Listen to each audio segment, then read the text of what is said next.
हिंदुस्तान की financial security, बल्कि अगर ये कहा जाए कि इंटरनल सिक्योरिटी का भी वो कनेक्टेड है वो बात, और वो ये है कि जो हमारे लीडर राहुल गांधी पिछले कई साल से जिसके बारे में जिक्र करते आ रहे हैं, अडानी इशू। अडानी के साथ में जो गवर्नमेंट ऑफ इंडिया और बिलखसूस बीजेपी का एक ताना बाना कई सालों से बना हुआ है, जिसकी वजह से हिंदुस्तान की मईशत को भी फ़र्क पड़ा और जो हमारी प्राइसेस हैं, कीमतें हैं, चाहे वो अशियाए खुर्दनी की कीमतें हों, चाहे वो तेल डीज़ल पेट्रोल उनकी कीमतें हों, हर चीज़ पे बराह रास्त उसका असर पड़ा। और अगर हम देखें, हम महसूस करें तो हिंदुस्तान के इन्फ्लेशन जो इस वक्त है उसका बराह रास्त वजह अडानी और बीजेपी का नेक्सस है। आप लोगों ने सुना होगा कि हाल ही में अमेरिकन सिक्योरिटीज एक्सचेंज कमीशन ने एक रिपोर्ट इजरा की और उसके साथ साथ अडानी को इम्प्लिकेट किया। अडानी के साथ 7 आदमियों को इम्प्लिकेट किया, टोटल 8 आदमियों को, जिनके बारे में ये बताया गया कि वो हिंदुस्तान से अमेरिका आए।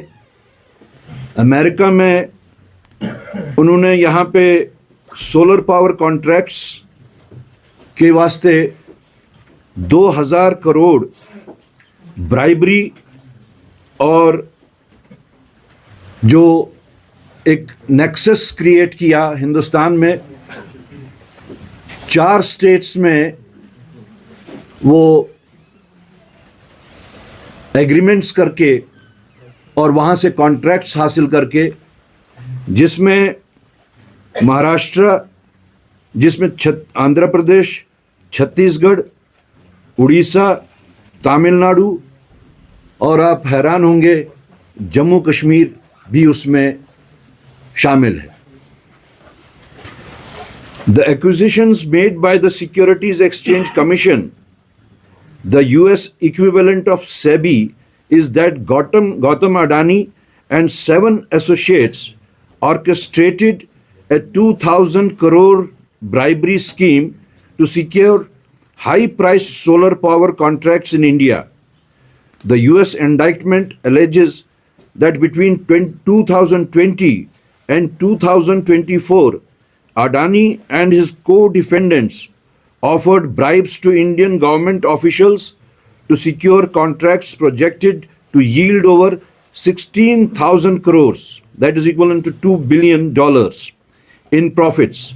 These contracts were in the states of Andhra Pradesh, Chhattisgarh, Jammu and Kashmir, Odisha and Tamil Nadu.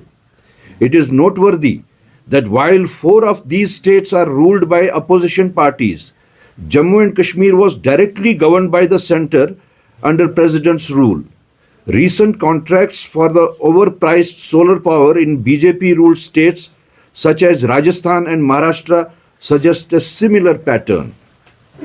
This development vindicates the Congress party's Hum Adani Ke Hain Kaun campaign, which raised 100 questions about the Prime Minister's close relationship with Adani.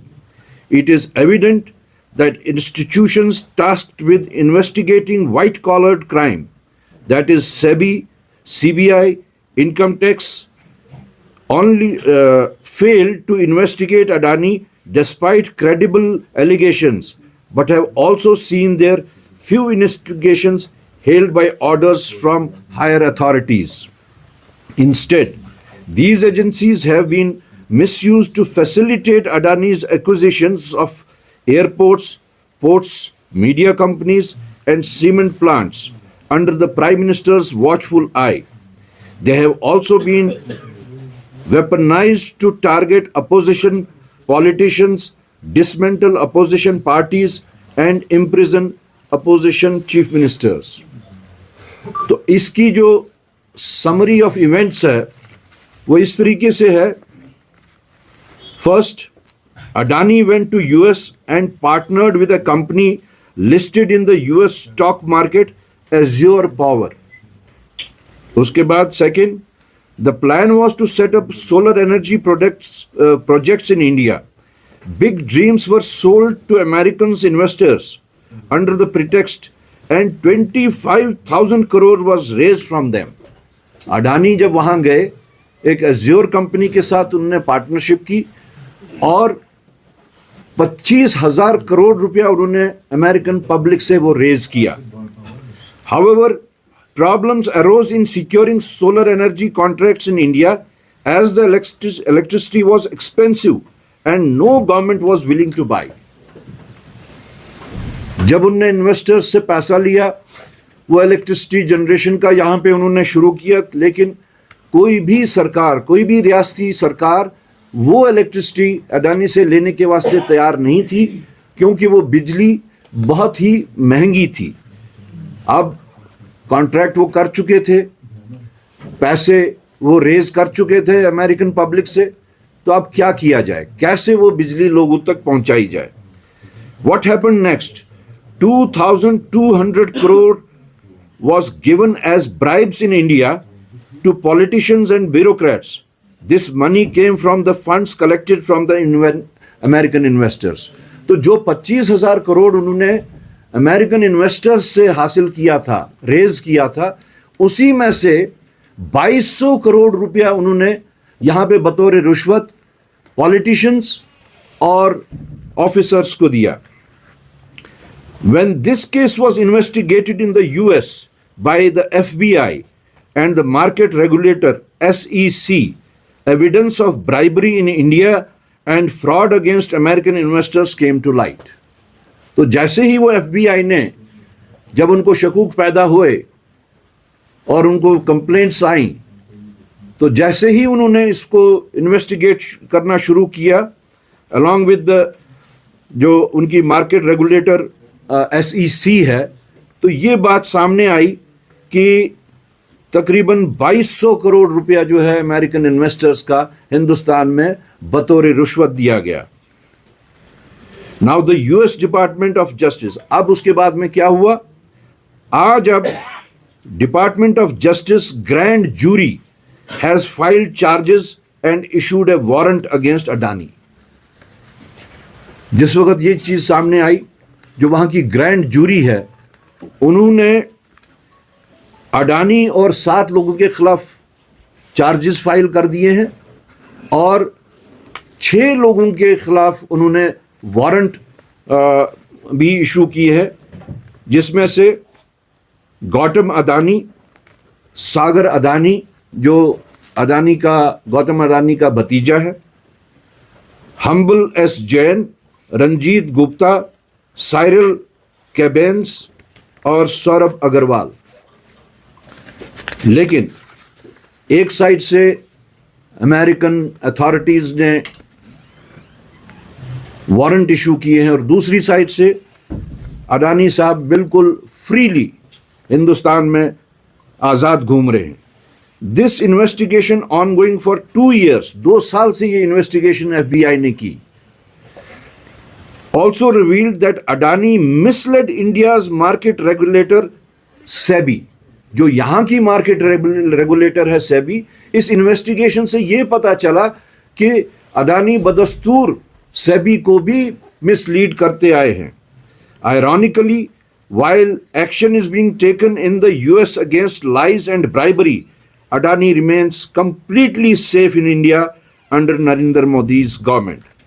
This explains why BJP leaders are acting as Adani's spokesperson today. आपने देखा होगा बाहर जब भी अडानी का बात आती है, जब भी उसके कोई फ्रॉड्स आते हैं, जब भी उसका ये आता है कि वो पब्लिक सेक्टर को उसने तकरीबन सारे पब्लिक सेक्टर्स हिंदुस्तान में जो थे उनको टेक ओवर किया है, अगर उसके डिफेंस में कोई आया तो वो बीजेपी ही आई. इसलिए कांग्रेस की जो डिमांड है वो ये है कि इसको इन्वेस्टिगेट किया जाए एक जॉइंट पार्लियामेंट्री कमेटी जेपीसी से. The Congress demands a full investigation by a joint parliamentary committee into these grave accusations of bribery, which allegedly have credible evidence if the BJP admits that states under opposition rule and centrally government Jammu and Kashmir are implicated. अगर BJP ये मान जाती है कि जो बाकी states जहां पे ये सब हुआ वो तो अपोजिशन की गवर्न स्टेट्स थी, या जम्मू कश्मीर जो कि प्रेसिडेंट्स रूल के तहत था, अगर वो ये मानती हैं तब वो ये भी मानती हैं, that means they are admitting it कि दैट अडानी ब्राइब्ड ऑफिशियल्स. तो उनका ये एक एग्रीमेंट होगा, उनका ये एक एडमिशन होगा कि अडानी ने ऑफिशियल्स को रुश्वत दी है. क्या ये जुर्म नहीं है? हम इस जुर्म की बराह रास्त एक JPC joint parliamentary committee of the parliament से स्ट्रांगली हम डिमांड करते हैं कि इसकी इन्वेस्टिगेशन की जाए. Why is it that opposition chief ministers are arrested for 31 crore or 100 crores, but a close ally of the prime minister with 2,000 crore allegations roams free? This selective enforcement of law is disservice to the nation. Thank you.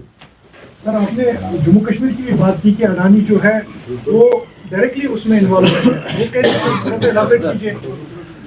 देखिए, ये directly सब states के साथ में है. जम्मू कश्मीर भी उसमें एक स्टेट है. जम्मू कश्मीर की मैं जो आपको खासतौर से जोर दे के कह रहा हूं वो इसलिए कि जम्मू कश्मीर में उस वक्त जिस पीरियड में ये हुआ है 2020 से 2024 तक, उस पीरियड में तो यहां पे प्रेसिडेंट्स रूल था. It was directly under the rule of BJP central government. तो उस हिसाब से जम्मू कश्मीर की जो नौवियत है वो मुख्तलिफ बनती है और मोस्ट पेक्यूलियर बनती है कि बराह रास्त उन लोगों ने यहाँ पे ऑफिशियल्स या सेंट्रल गवर्नमेंट के ऑफिशियल्स और यहाँ के ऑफिशियल्स या यहाँ के जो उस वक्त के रूलर्स थे इस पीरियड के दौरान में, उनके साथ में ये किया होगा. हम जेपीसी के तहत कहते हैं कि ये इन्वेस्टिगेट किया जाए कौन से पॉलिटिशियंस थे, कौन से ऑफिसर्स थे जिन्होंने जो इसमें उनके हिस्सेदार रहे. सर, कल कुछ ऑफिसर्स के भी नाम आए जिसमें काफी ज्यादा बातें उनकी की जा रही है कि दे वर इन्वॉल्व इन मनी स्कैम्स. तो आप इसको इंटरलिंक करेंगे उसके साथ? नहीं, मैं इंटरलिंक नहीं करूंगा, लेकिन हो सकता है कि जब इन्वेस्टिगेशन होगी हो सकता है कि उनका बराह रास्त इस चीज के साथ भी कोई लिंक निकल आए. But I will not cast aspersions on any officers. That is why I am saying कि जॉइंट पार्लियामेंट्री कमेटी इसको में इन्वेस्टिगेट करे और जो भी लोग हैं, पॉलिटिशियंस हैं या ऑफिसर्स हैं, और कौन पॉलिटिशियंस हैं कौन ऑफिसर्स हैं वो क्लियर किया जाए. से आपको लगता है कि मतलब you will get justice from the judiciary? देखिए, सबसे पहले तो जुडिशरी के ऊपर कोई कमेंट करना जायज़ नहीं बनता. हम तो यही पूरी उम्मीद रखते हैं. जुडिशरी के ऊपर लोगों का एक ब्लाइंड फेथ होता है, एक ब्लाइंड ट्रस्ट होता है. उस ट्रस्ट को मेंटेन करना, उस ट्रस्ट पे पूरा उतरना, ये जुडिशरी का काम है.